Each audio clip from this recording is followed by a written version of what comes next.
abandoné todo, que me entré pues... Nunca pensé estar ni mucho menos sentado aquí hablando del Señor. Yo le comencé a pedir a San José por mi vocación. En la vida tenemos llamados y muchos llamados de Dios Pero yo no sabía ni qué era el lazo, explique. De tener una esposa de Dios. El catequista, el Señor estaba empezando a conquistar mi corazón. Y fue algo maravilloso porque el Señor me permitió conocer a un... Lady se encontró con un Dios muy amoroso. Nelson, hermano, ¿quién como Dios? Nadie como Dios, Guli. Bueno, hermano, bienvenido a Rescatados por el Amor. Muchas gracias, hermano. Queremos conocer la historia de cómo es que Dios se metió a tu vida y te rescató. Claro que sí, hermano. De una manera muy sencilla, muy hermosa, porque, bueno, Jesús me estaba buscando hacía mucho tiempo, pero yo no me dejaba encontrar. No me dejaba encontrar por él porque pues estuve mucho tiempo metido lo que fue en las drogas, en el alcohol y todo eso. Bueno, nací en un pueblo de San Carlos, Antioquia.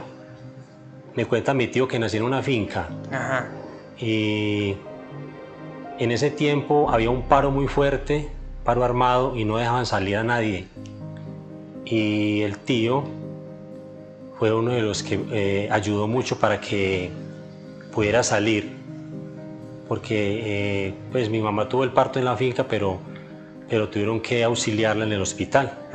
Entonces, bueno, nazco en ese pueblo me crío, estudio, a raíz de una familia que, bueno, entre comillas, orábamos, íbamos a la iglesia, pero no era como algo muy, muy radical que se llevara. ¿Cuántos hermanos? 2 hermanas y un hermano, papá y mamá. Siempre desde muy pequeños hubo mucho conflicto familiar, pero de pronto fue por causa de pronto de mi mamá, que por parte del abuelito mío recibió muy maltrato, mucho maltrato. Entonces de pronto lo que mi mamá recibió de parte de mi abuelo fue lo que ella nos dio a conocer a todos nosotros. Mi mamá era muy ácida, muy fuerte, ella nos obligaba a ir a misa, nos pellizcaba. Cuando íbamos a hacer el Santo Rosario, le gustaba pues que lo hiciéramos como más bien tratando como de obligar. ¿Era todo eso por tradición? Sí, más bien por tradición, pero entonces uno siempre se sentía era como obligado. Por ejemplo, en la mañana en el pueblo a veces sí quería que fuéramos a misa temprano a las 6 de la mañana, entonces uno se sentía era como obligado a estar allí.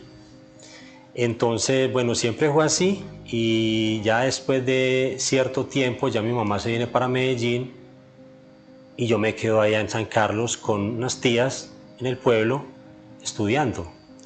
¿Cuántos años tenías ahí? Tenía por alrededor de unos 11, 12 años. Que estaba estudiando lo que era primaria, primero, segundo. Recuerdo que iba descalzo al colegio, a la escuela, por ahí por la parte del parque de San Carlos arriba. Y fue un tiempo muy humilde porque a veces había forma de comprar los cuadernos, a veces no había forma. Pero entonces ya regreso, después de 2 años, regreso a Medellín nuevamente a estudiar allá, parte alta de Copacabana, carretera Medellín-Bogotá, antes de llegar al túnel Guarne. Entonces ya yo empiezo a estudiar allá, pero entonces tocaba bajar desde el Cabullal hasta casi a la parte de Copacabana, y entonces siempre era una colina para bajar. Pero entonces los estudios que se recibían allá eran siempre muy, muy rigurosos, porque mi mamá era muy radical. A ella le gustaba que todo se hiciera al pie de la letra, y si no se hacía pues eran castigos fuertecitos. Entonces yo cogía miedo porque ella me decía: le doy tanto tiempo para que me dé la lección de matemática, y si no, va un castigo. Entonces yo trataba de hacerlo, pero no era capaz porque el miedo no me dejaba.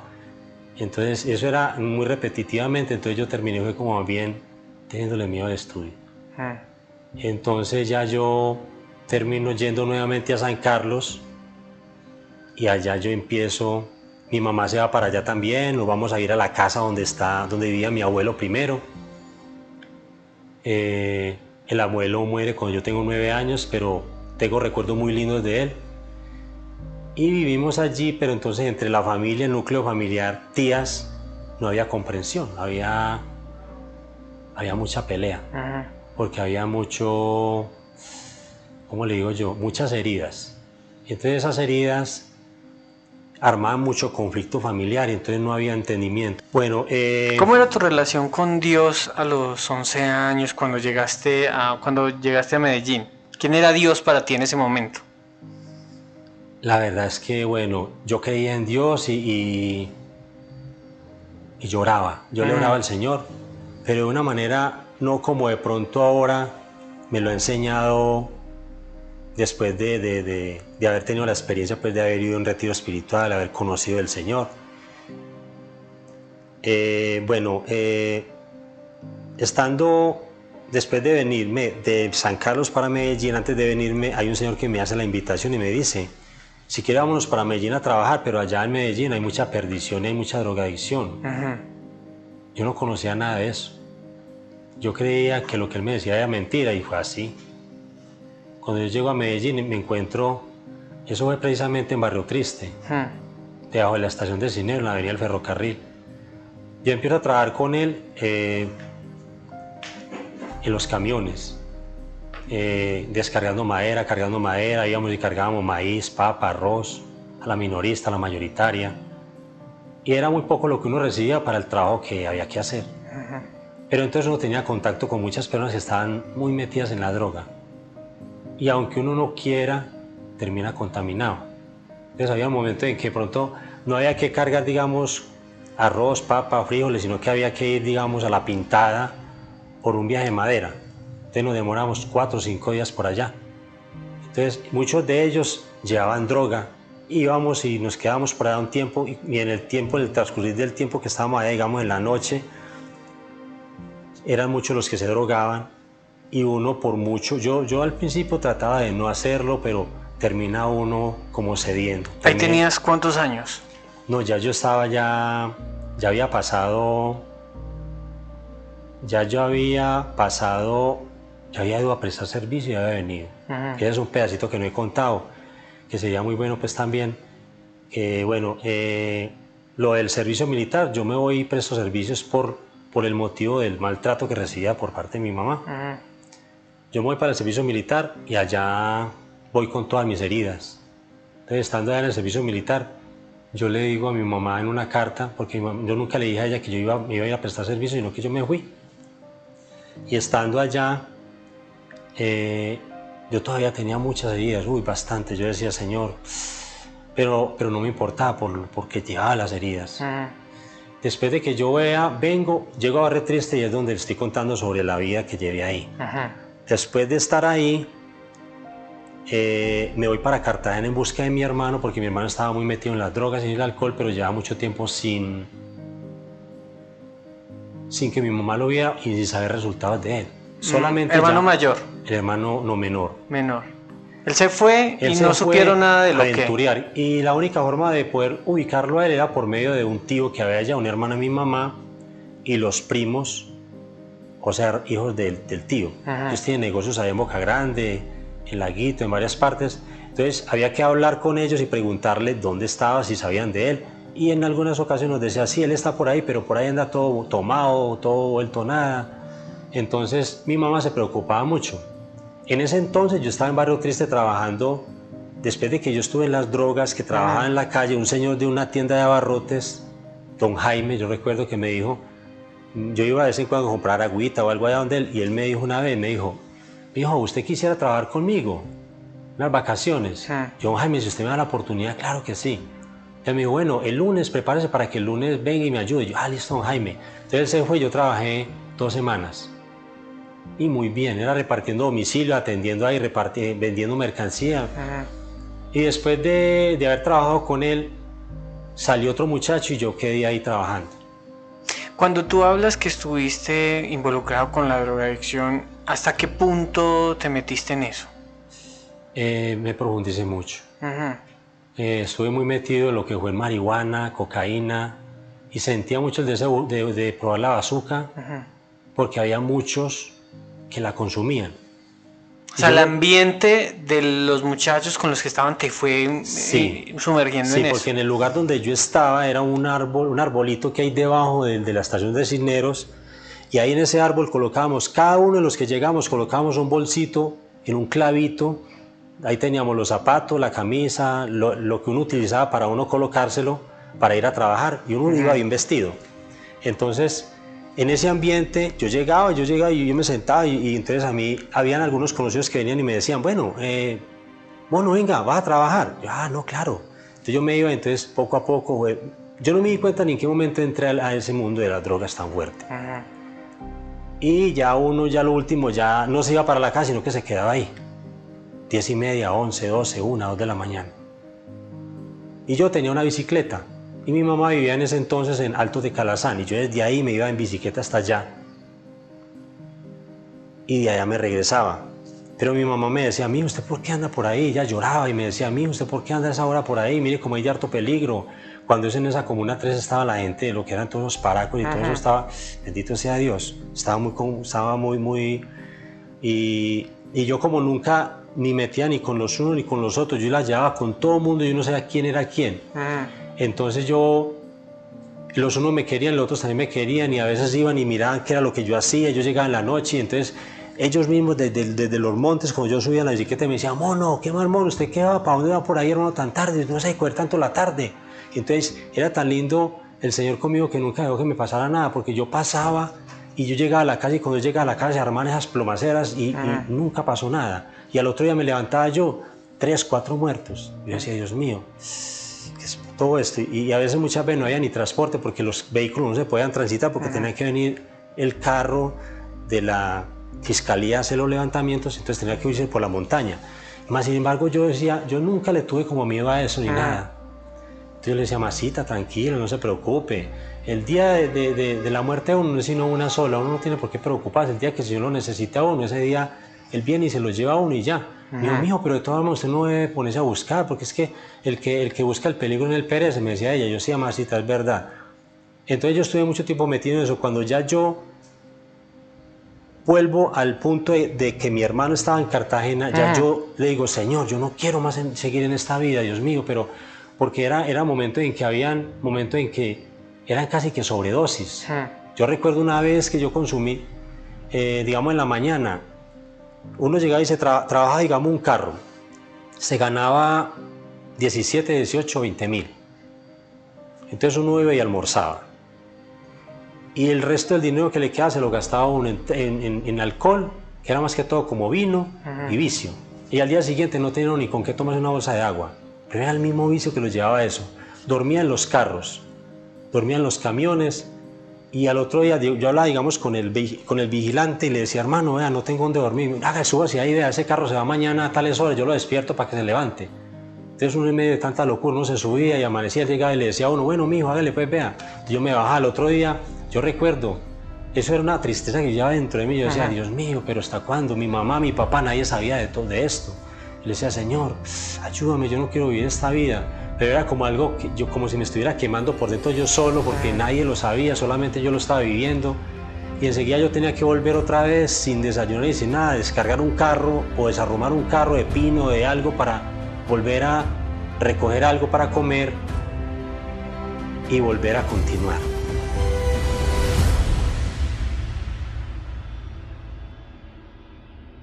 Y eso fue alrededor de unos 9 años más o menos en esa situación. Alrededor de esos 9 años, bueno, en esos 9 años, por ahí faltando para los 9 años, unos 2 años, año y medio más o menos, me dice don Jaime que trabaje en los abarrotes. Después ya, como la droga había trabajado en mi vida, trabajando ahí, yo la embarré. Entonces había momentos en que llegaba todo maluco, porque yo salía de ahí a las 6, 7 de la noche. No me iba para la casa, sino que volvía otra vez al círculo donde estaba anteriormente. Entonces era muy difícil, porque entonces ya él como que se fue dando cuenta, la misma gente le decía, mire, vea, su trabajador no se va para la casa a descansar, se queda por aquí, vea. Entonces ya él terminó despidiéndome. Entonces yo dije, bueno, esta vida, yo digo, Señor, tú me has dado una nueva oportunidad, no la he aprovechado. Ahora me quiero ir para Cartagena. Cuando mi hermano estaba bien, yo lo llamaba y le decía, Hugo, ¿qué tal ¿qué tal irme para allá y probar qué tal nos va por allá trabajando en Cartagena? Y mi hermano, por aquí estoy muy duro, por aquí hay que andar y esto es duro. Yo decía, yo pensaba dentro de mí, decía, ¿será que es más duro que esto que yo estoy viviendo acá? Entonces yo decía, por muy duro que sea, yo sé que allá yo no voy a conocer nada de este personaje, de estos personajes que hay aquí, y le voy a pedir al Señor que me ayude a encontrar una nueva vida allá. ¿Vos querías salir de eso? Claro que sí, yo quería. Entonces yo me fui y entonces después de estar allá buscando a mi hermano, por ahí más o menos a los 20 días es que yo logro hablar con él. Porque mi hermano andaba tomando, consumiendo, entonces no había forma de abordarlo a él para hablar porque él estaba en momentos de alcoholismo y todo eso. Al final, vos te fuiste para Cartagena. Sí, yo me fui para Cartagena en busca de él y en busca de una nueva vida porque ya me tenía desesperado ese ambiente ahí. Yo decía, Dios mío, esto me va a reventar aquí, porque ya yo veía que era mucha droga la que ya estaba consumiendo y ya era marihuana, cocaína, el ambiente, y ya se me veía el deterioro en mi cuerpo. Entonces yo dije, no, esta vida no puede seguir así. Ya había mucha droga eran muchas cosas que habían pasado ya en mi vida. Yo decía, yo no quiero. Entonces yo dije, bueno, yo me voy para Cartagena, en busca de mi hermano, hago otras cosas por allá y yo me voy de este lugar. Ya no quiero más este lugar aquí porque esto aquí me está destruyendo. Y así fue. Yo me voy para allá y allá. ¿Está grabando? Sí. Bueno, después de estar allá. Espéreme. Dale. Después de estar allá, yo llego donde un tío que es el que trabaja con mercancía en la calle, que es el papá de todos los primos que están allá. Él llegaba a Bar Surto y allá le daban lo que eran las correas, las billeteras, los bolsos, todo se conseguía allá a muy buen precio, porque el señor conseguía al por mayor y entonces uno conseguía la mercancía y uno la podía vender a un precio bueno. Yo recuerdo que yo empecé con 37.000 para trabajar. Yo recuerdo que compré dos correas, 2 llaveros y 2 billeteras. Y ese mismo día, cerquita por ahí, desde el mismo mercado salimos y como a unas 5 cuadras yo vendí una correa en 18, yo recuerdo. Y una billetera en 12.000.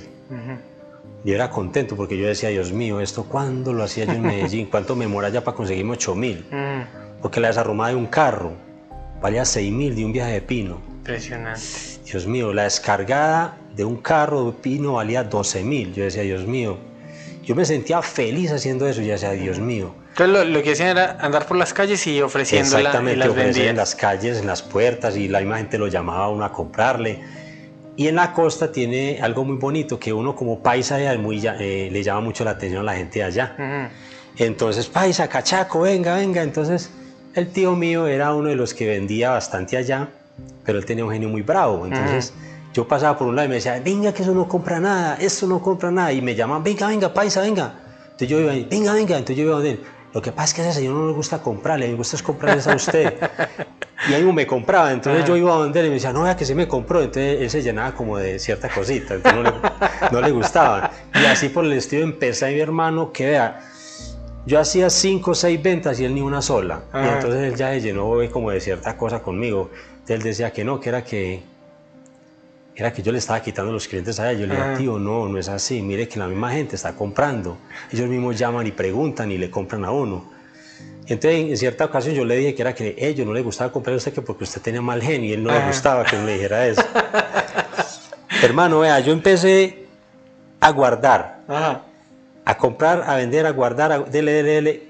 Yo llegué a un punto en que yo cada mes le mandaba a mi mamá 100.000 pesitos y me daba. ¿Eso era en qué año? No, eso fue, imagínate, yo me fui el 24 de octubre del 2005 y yo me vine hace año y medio. ¿Y estabas juicioso? Sí, allá. Cuando yo llegué allá, yo llegué desconvertido, claro, pero con ese deseo de cambiar. Entonces el trabajo era diferente, me sentía contento con lo que estaba haciendo. Y en el lugar donde yo estaba comprando la mercancía, el señor Don Jaime me decía, mijo, usted no quisiera irse para un retiro espiritual.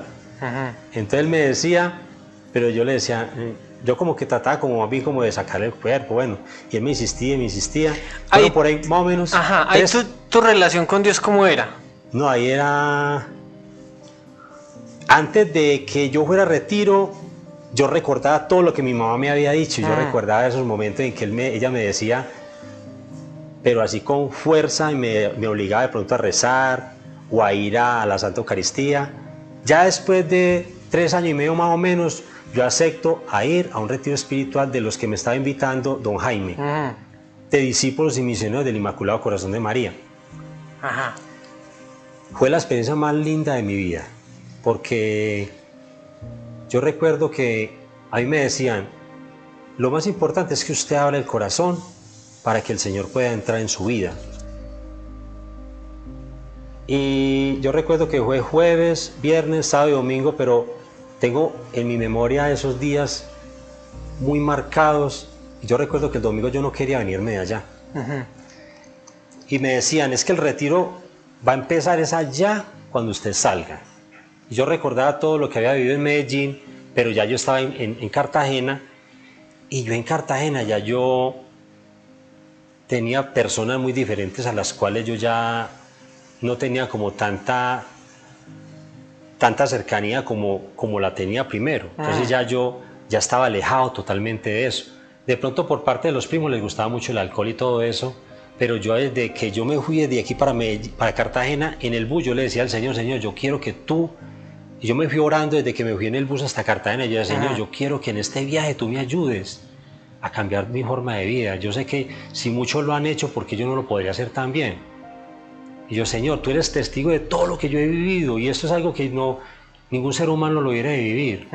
La droga me estaba quemando, yo me sentía como una gallina, por decir algo, en una lata caliente parada encima que se estaba quemando, y yo era ahí quemándome los pies, ardiendo, y yo era como si nada pasara, pudiendo hacer algo, pudiendo movilizarme o hacer alguna otra situación, alguna cosa, y no la hacía. Entonces, allá, después de que yo viví el retiro, ya empecé el proceso de consagración. Pero en el proceso de consagración, yo conocí a una señora. Y en ese proceso de consagración, ella y tuvimos una niña. Entonces, el mismo egoísmo de uno, el creer que las cosas son como uno dice, y a veces no las pone uno, no le pone como seriedad lo que el Señor le dice a uno. En 9 meses de consagración que yo tuve, caí en 3 veces en pecado con ella. En ese tiempo terminé la consagración y yo seguí como si nada pasara. Cuando un día cualquiera me dice, uno de los que estaba en la consagración me dice, mijo, ¿usted se consagró? Yo sí. ¿Y por qué no ha seguido yendo? Yo no, lo que pasa es que he estado ocupadito por ahí trabajando. Yo, hermano, ¿y cómo está? ¿Cómo lleva usted la relación con la mamá de la niña? Hermano, la verdad, en los 3 meses que yo viví, en los 9 meses que yo viví, estuve 3 veces que me caí en pecado. Él me dijo, mijo, pero usted sabe que nada manchado puede llegar al cielo, todo tiene que ser o limpio o sucio. Y eso me quedó como trabajando tanto que yo dije, yo me voy a volver a consagrar. Pero yo sentía un deseo muy grande porque en Lazos había muchos amigos. Entonces yo quería volver otra vez a iniciar todo y conocí a un amigo que se llama Nueva de Cartagena. Bueno, por medio de él me llevó, me presentó en la comunidad y él me dice, el señor, el que estaba director de la comunidad de la provincia de San Pedro Claver, me dice, usted necesita ir a un retiro espiritual, después de que venga del retiro se consagra, después de que se consagra, entra a una misión, después de que entre la misión, vamos mirando qué va mostrando el Señor. Entonces, así lo hice. Fui a retiro, empecé la consagración, hablé con la mamá de la niña, nos íbamos a casar, pero había muchas diferencias entre los dos. Y yo le dije, Eddie, la verdad es que no me siento en capacidad de casarme porque en algunas ocasiones yo la invitaba para que ella fuera, digamos, a los grupos de oración, y había muchas discusiones entre los dos, habían muchas discusiones, muchas peleas, Entonces yo más bien opté por no casarme. La verdad es que, entonces yo me separé totalmente. Yo termino trabajando en un colegio allá en Cartagena, pero yo seguía era el cuidado de la niña. Yo no quería venir, yo tenía muchas ganas de venirme para acá porque, digamos, económicamente lo que trabajaba en las calles vendiendo no era como, ¿cómo le dijera yo? Era como un trabajo muy fuerte por el clima. Entonces ya los negocios no eran como lo mismo que antes. Entonces ya yo trabajé en el colegio, un colegio que era de Colegio Trinitario. Trabajé como 2 años. Después de eso trabajé en una ferretería y yo trabajaba era como por estar cerca de la niña, pero ya lo último, el dinero que ganaba no me daba como para subsistir. O sea, lo que yo ganaba se me iba en lo que tenía que darle a la niña y en lo que tenía que pagar arriendo, y muchas veces yo me comía en un día una comida. Entonces yo veía entonces yo le dije a la niña, mi amor, vámonos para Medellín, que no se venía. Entonces yo terminé diciéndole, mi amor, yo me voy a ir para Medellín, pero yo siempre voy a estar pendiente de ti. Voy a estar muy pendiente de ti, nunca la voy a abandonar. Pero yo siempre era como ese temor a venirme, a dejarla, pero no quería dejarla como tan pequeña. Yo me vengo para acá y ya aquí yo venía buscando como a esta misión, y yo quería como buscar aquí la misión Buen Samaritano, pero yo quería era como, pensaba era como en aquellos que habían quedado en las calles en aquellos tiempos, como entrar, como hacer como ese apostolado, como... Entonces yo vengo aquí y inmediatamente conozco a alguien que de una vez me ubica y llego a un lugar muy hermoso que se llama la Casita de San Joaquín y Santa Ana.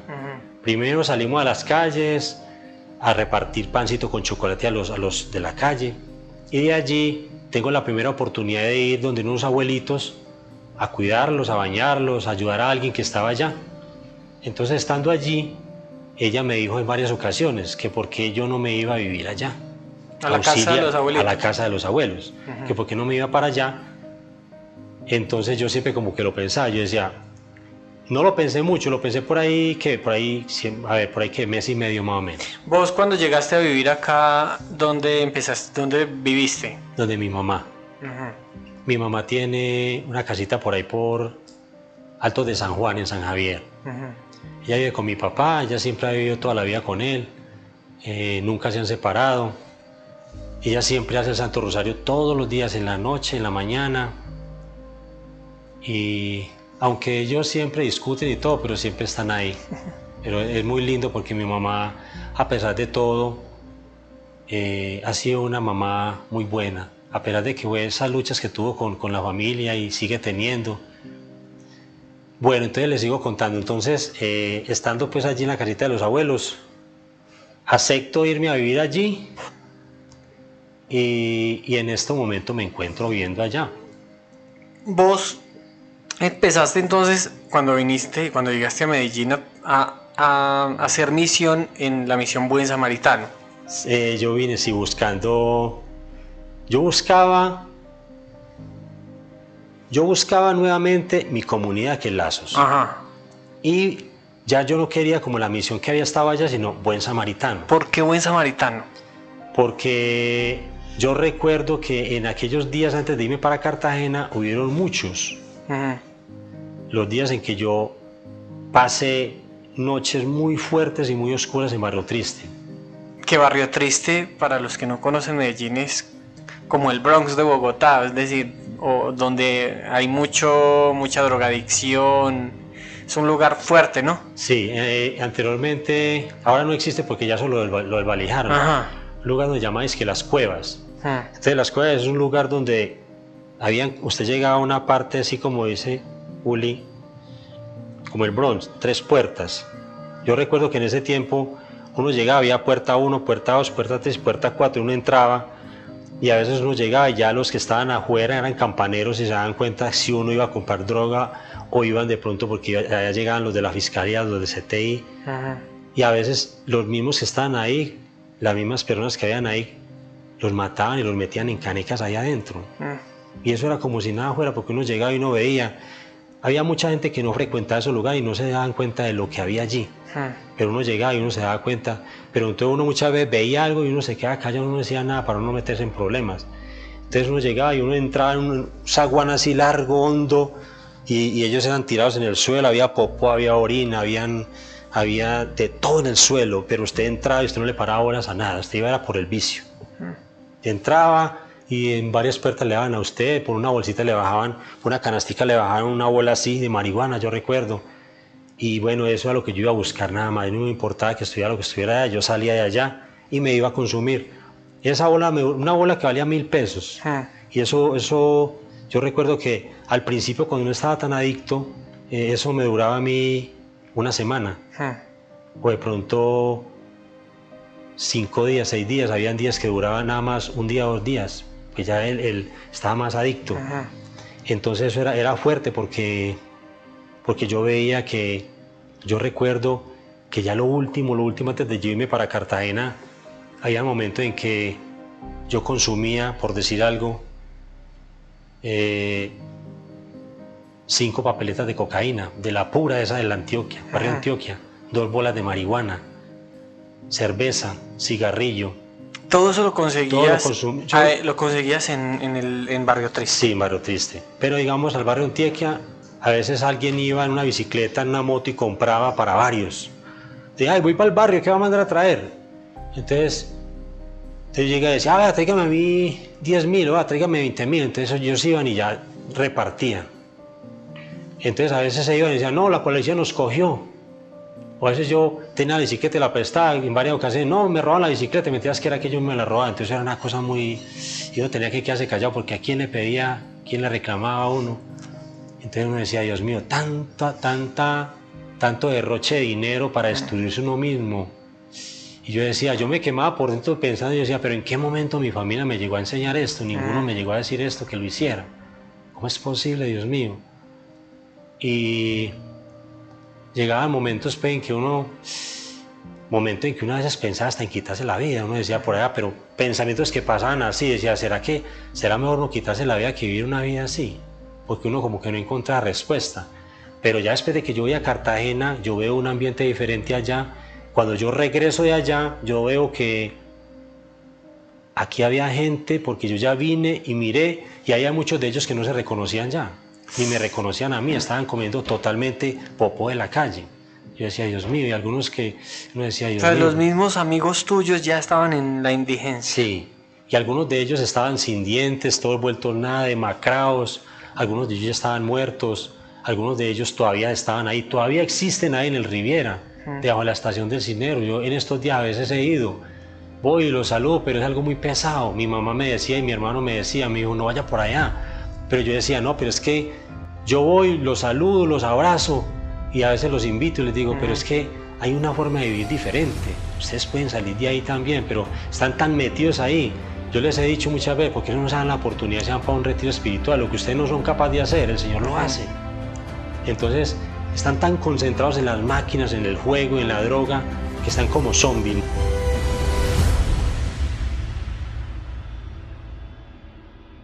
Entonces vos cuando llegaste a Medellín querías como hacer algo para ayudarles a ellos. Exactamente, pero entonces ya ahora como que el Señor tenía otros planes.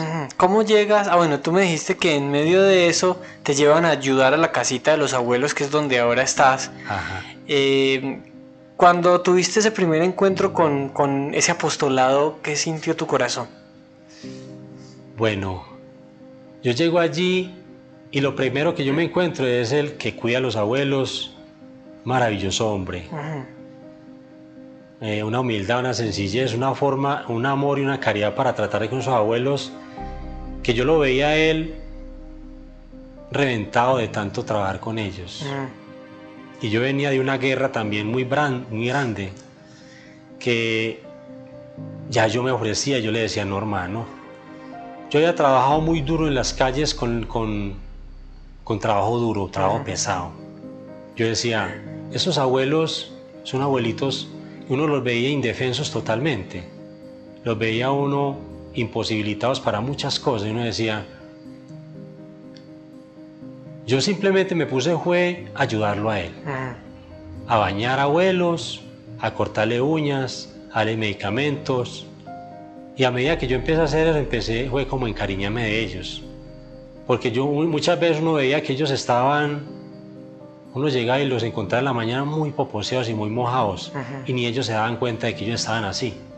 Entonces yo me ponía los guantes, empezaba a cambiarlo y uno veía que estaban súper mojados, tanto el pañal como la cama, la sábana, la sudadera, todo. Y entonces yo me ponía los guantes y empezaba a cambiar, y en un momentico, por ahí en 5 minutos, ya el abuelo estaba cambiado. Yo decía, qué tan fácil es uno hacer caridad. Y el abuelo terminaba limpio y uno decía, Dios mío, uno no es nada. Uno no es nada porque ¿qué será de mí en un mañana o de mi papá o de mi mamá? Porque uno no sabe qué le pueda predestinar el tiempo a uno. Y me fui enamorando y a medida que yo iba trabajando con ellos me iba dando cuenta de que el otro compañero estaba mal de su columna, pero él pedía era como descanso. Y él me decía, yo llevo 4 años y medio con ellos acá. Y yo decía, pero Dios mío, ¿cómo hace usted para aguantar tanto? ¿Y él era solito? Sí, solo. ¿Qué o sea, ¿qué le tocaba hacer en la casa? A él le tocaba barrer, trapear, porque no había quien ayudar en los baños, recoger basura, la basura que era pues, la que recogíamos de las mismas camas, de los abuelos, de los popó, todo eso. Había que primero que todo estar pendiente de los medicamentos para dárselo en la mañana. Después había que pasar al baño, uno por uno. Cuando él estaba solo, él le tocaba hacerlo solo. Pues no le alcanzaba el tiempo porque eran 9 abuelitos. Son 9 abuelos que hay uno que se baña solo, hay 2 que no tienen como tanta dificultad porque si no llévalos al baño y guiaditos, ellos se paran, hay uno que se para y uno lo baña, lo estrega, lo juega, bueno, ese se cambia con más facilidad. Hay otro que hay que sentarlo y hay 4 que sí hay que estar pendiente de ellos. Hay que, mejor dicho, hay que voltearlos porque hay uno de ellos, por ejemplo, Rojas. Luis Rojas se tiene su mano izquierda y su pie izquierdo, a él le dio como todo esto, la manito se le encogió, el piecito también lo encogió todo. Entonces, como esta parte la tiene paralizada, él siempre busca esa parte para él apoyarse, porque como no la siente. Entonces, ¿qué tiene uno que hacer? Hay que estar pendiente de él para voltearlo, para el otro lado. Entonces hay que voltearle y meterle la manito que está así en el rinconcito y voltearle el piecito, y él siempre, todas las veces se molesta. Entonces uno le dice, Luisito, hay que voltearlo porque este lado de acá está dormido, está muy machacadito. Y él, ¿cuál machacadito, hombre? ¿Qué va machacadito? ¿Usted es que le gusta joder, molestar? Yo, no, Luisito. Entonces cuando él llegó allá me mostraba una foto que estaba muy vuelto nada. Entonces yo estaba trabajándole mucho a eso y él ha mejorado bastante, pero hay que estar peleando con él. Lo mismo que Ramoncito. Ramoncito es uno de los que él convulsionaba. Entonces a él hay que darle unos medicamentos. El cuidador anterior que había en la pandemia, lo llevaron y los médicos no daban nada por él. Entonces Carlitos me decía, el cuidador me decía que a ella le habían dicho de que no daban por él nada, y entonces Carlitos dice, no, hagamos una cosa, déjemelo, yo me lo llevo para una casita de abuelos que tengo, dígame qué medicamento le doy y yo lo cuido. Yo me encargo de cuidarlo. Y ahí mismo, claro, se lo llevaron y eso hace que el abuelo está allá, no ha vuelto a convulsionar. Wow. Vos empezaste a ayudar allá al otro chico que trabajaba. ¿Cómo terminaste vos trabajando ahí? Él terminó renunciando. Él terminó diciéndome, bueno hermano, la verdad es que yo ya no aguanto más acá, ya mi cuerpo no me da. Físicamente ya no podía. Sí, ya él bueno, hasta ese punto no llegó porque él era muy fuerte. Él buscó unas vacaciones, se fue y volvió, pero él sí estaba buscando la forma de irse porque ya uno veía que las fuerzas no le daban más, porque ya uno, digamos, hay abuelos que, por ejemplo, hay abuelos que uno los puede bañar en la cama, pero si uno se pone a hacer más de lo que uno puede dar, por ejemplo, un abuelo se puede bañar en la cama y no se lleva al baño. Hay un abuelo que pesa bastante, allá pesa como 110 kilos, y entonces uno lo saca en una sillita y lo mete al baño y hay que bajarlo de la silla y sentarlo en una rima, es una silla parecida a esta. Entonces ahí uno lo baña y enseguida hay que pararlo de ahí para que él se pegue en un tubito para uno estregarle la parte de atrás. Pero hay que bañarlo rápido porque sus piernas no le responden porque él trabajó mucho con mercurio. Entonces las piernas no le funcionan mucho tiempo. Si él está mucho tiempo de pie se le pueden doblar. Ya se ha caído varias veces. Entonces hay que coger y después de que ya él se paró, hay que enjuagarlo bien toda la parte de atrás, de la nalguita, los pies y enseguida secarlo y sentarlo en la silla que lo va a uno a entrar. Pero eso tiene que ser a vuelo pero rápido.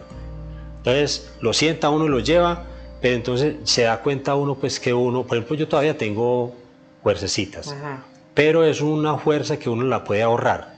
Claro. Porque si uno va a estar, digamos, no sé cuánto tiempo el Señor tendrá predestinado a dejarme allí, 5, 6, 10 años, no sé.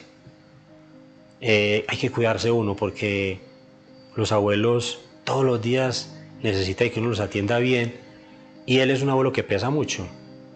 Él tiene, por ejemplo, él retiene líquidos, entonces los pies son muy gruesos, su estómago, sus manos. Entonces hay que tratar como de cuidarlo mucho en la alimentación, tiene siempre un genio bravito. Entonces yo digo que esos son como cruces que el Señor le coloca a uno para ver, porque él fue de una vida muy alegre, ellos le cuentan a uno sus historias, son unas historias muy lindas, y se da cuenta uno pues que el Señor los tiene allí porque los está purificando. Y a veces cuando uno hace la lectio divina con ellos allá, y uno se da cuenta de que el Señor ha tocado sus corazones, y que uno aprende mucho de ellos. Es decir, no solamente se les atiende en la parte física, sino también espiritual. Claro, claro. Ustedes hacen ahí con ellos que el rosario, la lección divina. La lectio divina la hacemos después del almuerzo. Ajá. Tipo 2 y media. La Santa Eucaristía se les coloca después del desayuno, tipo 10 y media, 10 y media. Y a las 4, 4 y media, 4 y cuarto, según el tiempo que estemos manejando, hacemos el Santo Rosario. Hermano, ¿qué te motiva a hacer lo que haces ahí? Hermano, yo digo que es poquito el tiempo que le queda a uno de vida para uno remediar todo lo que quizás en un pasado se hizo, o quizás la familia de uno. Es algo, yo diría que es un regalo de Dios. El estar allí en esa casa de abuelos, uno entra a esa casa de abuelos y yo creo que no hay ni una sola vez que uno entre y uno diga qué pereza venir acá, no, al contrario. A ver qué hay que hacer, qué habrá mal hecho, qué ha sucedido. Y ahí mismo todos los abuelos son pendientes de uno como si uno fuera un papá, pero es el mismo Señor que está ahí. Y entonces el uno de pronto quiere que le traiga algo de la calle, mire que pasó esto, que vea que tal cosa, como poniéndole quejas a uno. Entonces uno dice, bendito sea Dios. Entonces uno dice, Dios mío. Entonces hay momentos en que uno tiene la forma de regañarlos con caridad y con amor, y ellos escuchan. Ellos te tienen a vos como el papá. Sí, ahí hay uno que es muy bravo, Orlandito, pero es con el que más peleo, Orlando. Pero él se pone una vez las cicatrices y las heridas de él, y uno dice, Dios mío, a él como que él perdió su familia cuando él era niño, y él fue allá, él lleva como que 4 años y medio, y él cuando fue allá no creía en Dios, él no creía en Dios. Entonces uno se pone a ver que la rebeldía y todo lo que él ha vivido, y siempre fue de la calle, él vivió por el lado de Itagüí, uno lo lleva a una cita a él médica y él conoce tal y cual donde es, las direcciones las conoce más que el mismo taxista. Entonces él llega y le dice al taxista, hágale por aquí, que por aquí. Pero entonces últimamente, recién llegado a la casa de los abuelos, fueron unas peleas muy fuertes con él, muy fuertes, porque él lo trataba uno muy duro, y uno como que se le salía como ese muñequito que uno tiene por dentro, que a veces no es que uno decía, Dios mío. Pero entonces yo me fui analizando, yo a veces cuando en confesión lo hablaba con el padre, le decía, padre, me pasa ahí esto y esto con tal abuelo. Entonces algunos me decían de una manera, otros me decían de otra, no le pare bolas, que esto, que aquello. Pero entonces yo me he puesto a analizar que es que él es una persona que apenas está aprendiendo, apenas está conociendo. Y yo creo que la mejor manera de uno llegarle a él es con amor, no hay otra manera. Nada más yo lo hablaba con mamá Sirleni, y cualquier situación, por difícil que sea, se rompe con amor, porque de otra manera antes se va a crecer, se va a acrecentar más como la herida. Entonces, el estar allí en esa casa de abuelo es como una limpieza que Dios quiere hacer en mi alma, algo así lo veo yo. Yo decía, Señor, pero Dios mío, hay momentos en que uno parece que no era capaz de soportar, porque es fuerte el apostolado, fuerte. Pasa un día, pasan 2 días.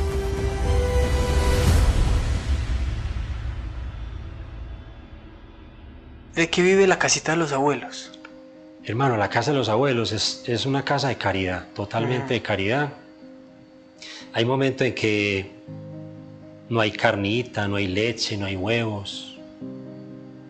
Y nosotros a veces como podemos vamos y compramos de a poquito, digamos, no hay leche porque hay abuelos que necesitan tomar lechita en sus aguapanelitas para no dársela de toda. Entonces uno va y compra, de pronto hay algún fondito por ahí y hay momentos en que de pronto alguien llega con 2 canasticas de huevo, con un mercadito, entonces uno dice, uy, qué rico. Pero sí es totalmente de caridad y es una casita que necesita mucho del cuidado de muchas personas. A veces nos sentimos solos porque muchas veces hay que hacer 3 vueltas con 3 abuelos, digamos, reclamar medicamentos, llevar, digamos, mañana hay que llevar a uno, por ejemplo, a la piloto, hay que llevarlo a las 5 de la mañana. A la clínica. A la clínica a hacerle unos exámenes. Y entonces en la casa debe haber alguien con los abuelos cuidándolo.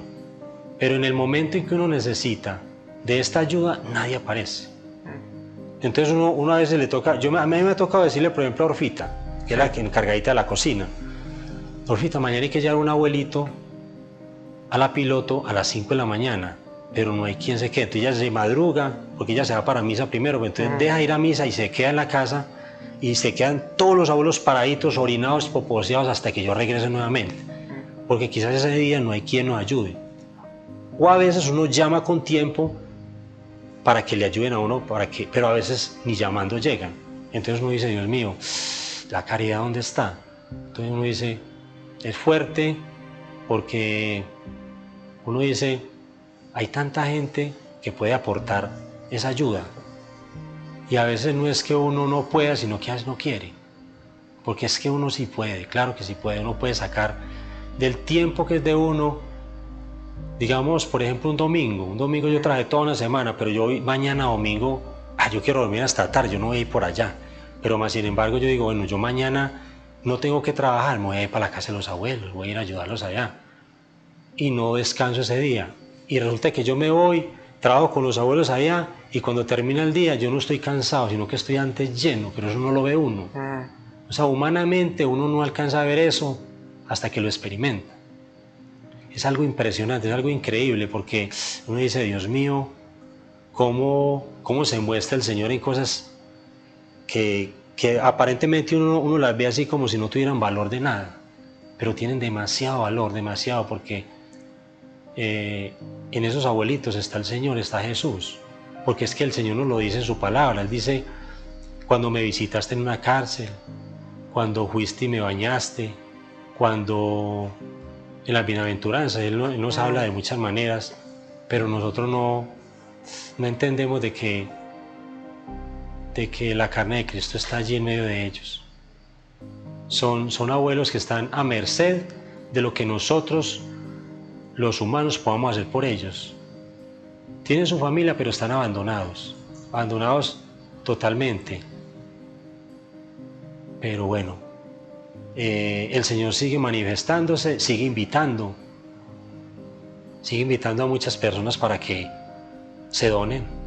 Son muchas personas las que pueden ir y donarse allí, y se darán cuenta de que el Señor les tenía algo guardado, que a través de un pequeño apostolado, yo me he dado cuenta de muchos que han ido allá los domingos y salen felices de allí. O sea, llegan de pronto de una manera seca, fría, de uno como que va entrando en ellos y les va diciendo, venga, vea, colabóreme con esto, con aquello, y van cogiendo como confianza y empiezan, y cuando se van ahí no se quieren ir. Uno dice, Dios mío, qué belleza cuando uno se dona, pero no como por cumplir, sino como por hacer. Y bueno, no, eso es algo maravilloso. La verdad es que yo no me arrepiento de haberlo hecho, ni me arrepiento de estar haciéndolo. Lo que sí es que uno siente a veces cansancio, como humanamente o cualquiera puede sentir. Hay un momento en que uno siente un cansancio muy fuerte, la verdad. Y a veces esas fuerzas se recuperan es como en la Eucaristía. Uno va a la Eucaristía y uno viene nuevamente como reconfortado. Hace uno el Santo Rosario, el estar en estado de gracia. Son muchas las pruebas que se tienen allí. Porque hay momentos en que los abuelitos están de mal genio todos. Y es fuerte porque uno está cansado, pero al abuelo no le importa si usted está cansado o no. Entonces usted tiene que llegar y de la mejor actitud. Es tan importante en la mañana colocar todo en manos del Señor y orar. Orarle al Señor en la mañana para que sea Él el que lo ayude a uno. Y uno en la mañana, allá en la casita hay un oratorio. Yo trato de levantarme a las 4:20 todos los días. Yo me baño en la noche para no bañarme en la mañana y en la mañana hacer un poco de terapia, un poco de ejercicio. Entonces yo me levanto, hago terapia y me siento en el oratorio por ahí, no es mucho tiempo, 40 minutos más o menos. Pero trato de aprovecharlo. Y allí uno se da cuenta de que el Señor lo acompaña a lo largo del día. Y ahí es donde uno ve pues que el Señor no se deja ganar en generosidad y siempre está en esos momentos difíciles. Y hay momentos en que uno lo que está haciendo, uno lo hace como con gozo, con alegría, lo hace con tranquilidad, pero sí no deja de ser un apostolado fuerte, muy fuerte. Yo abandoné todo lo que me entré, pues Nunca pensé estar ni mucho menos sentado aquí hablando del Señor. yo le comencé a pedir a San José por mi vocación. En la vida Así tenemos llamados y muchos llamados de Dios pero yo no para... sabía ni qué era el lazo, explique. De tener una esposa y Desde Dios. el catequista, el Señor estaba empezando a conquistar mi Y corazón. fue algo maravilloso porque el Señor me permitió conocer a un... Lady se encontró con un Dios muy amoroso,